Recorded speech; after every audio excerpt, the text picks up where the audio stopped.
Hiya! So as horrendously scary as this is, I thought I'd do a video just whilst I'm putting some makeup on because I'm getting ready to go out skating, roller skating. So roller skating is one of the things I love to do. I, touch wood, don't fall over a lot of the time, but I would definitely say there's room for improvement. I can just about go backwards at a very slow snail's pace. Yeah, so, but I enjoy it. I enjoy it, and it brings back memories of childhood, which, sorry, I'm looking for things to put on my face whilst I'm talking to you. So yeah, anyway, it's going to be the last one that I'm going to do for a while because this time next week we'll have gone into a bit of family isolation just in preparation for the surgery, because I obviously don't want to get COVID beforehand, which would delay it. So this is going to be the last one for a little while, and then I've got the recovery and things like this. And of course, I don't know what I'm going to be like, but I'm prepared that it's going to be a few weeks at least. I look really tired. I actually got a decent night's sleep last night. In myself, I am absolutely fine still. No worries. Do I look a bit yellow, a bit orange? Anyway, yeah, in myself, absolutely fine. I'm not on the toilet. I've got an automatic flush and I'm sat on the toilet, but I'm not actually sat on the toilet. So just to point that out. So yeah, I'm feeling fine in myself, absolutely fine mentally and obviously physically, because nothing's kicked in yet physically. So that is all good. I've had oh my God. Right, so I'm setting myself a bit of a challenge. I'm gonna go, not crazy, but I'm gonna really start on my fitness. I was gonna be starting at my fitness and my health regime anyway, and then old tit cancer came along and threw a bit of a spanner in the works for me doing that. So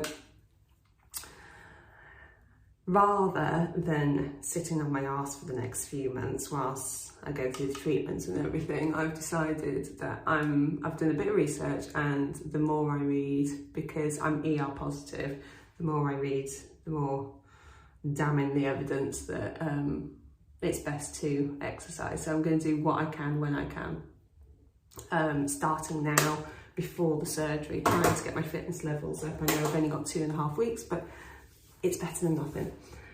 So try and get my fitness levels up. And the thing that really made me do it is because I had my pre-op appointment over the phone, and she asked me my height. She said, "Do you know your height and weight?" I said, "Yeah," and which I do.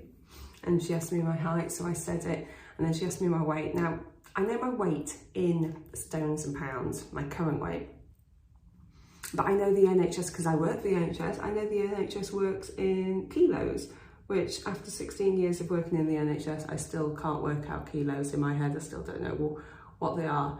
Now, the last time I ever weighed myself in kilos, I was just under 70 kilos. And I knew that that was when I was at one of my thinner stages. And because my brain doesn't work out kilos very easily, and because it all happened in a split second, I decided to give her kilos, and my brain, I think, must have just computed, right, I was just under 70 when I was thin. I'm obviously more than that, so I'll just add a few, which I did. And I told her I was 74 kilos. Turns out I'm actually 83 kilos. Huge difference, like 1.5 stone difference. So I will have to correct them on that. I'm sure when I walk in, they all take one look at me and think she's not 74 kilos. Anyway, but I will have to correct them on that, so they give me enough drugs that will actually work.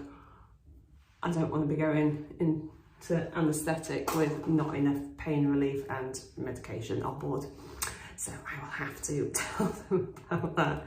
And then, just to add to the delusion, I then later that day went went to try and find some post-surgery bras, and I thought I got some good deals at Sainsbury's because they seem to have lots on offer.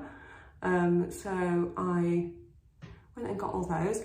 Didn't have any of what my toilet. Sorry.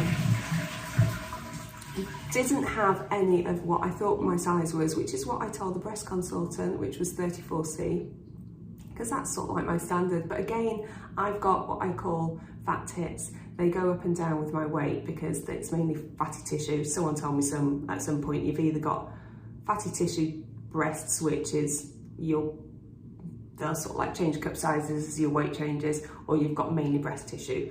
And they'll basically stay the same, minor fatty.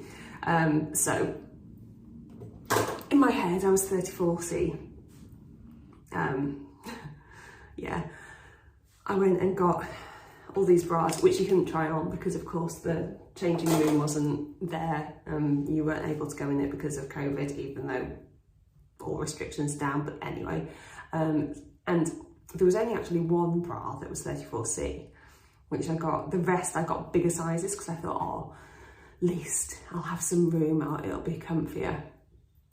I think they were like 34 double D, and I think there was a 34 double D, most of them were, or large in the sports ones. Oh my God, they were all so small, all so small. So whereas most people get body dysmorphia thinking that they're actually bigger than they are, it's obvious that I'm going the other way round. I obviously think that I'm smaller than I am. So needless to say, they're all going back, and I'm going to be getting some big mama titty bras. But the problem is, my boobs go really quickly when I start losing weight. So I think in 2.5 weeks, if I switch my diet and just drink more water, I reckon, because I hold quite a lot of water anyway, I reckon I can lose probably half a stone, or near enough half a stone. And that's eating healthy, but it's just moving more and not filling my face full of cake, and drinking more water. And my boobs could go down a little bit. So I think I'm going to wait until right before the op before I get my bras. Not that you wanted to know any of that, I'm sure. But anyway, I am going skating. This is as good as it's going to get. I'll put some lippy on. And this is as good as it's going to get. But I don't care, because I'm going to be skating. And I'm going to make the most of it, because it's going to be a long time before I can do it again. All right, I will speak to you all later. Take care.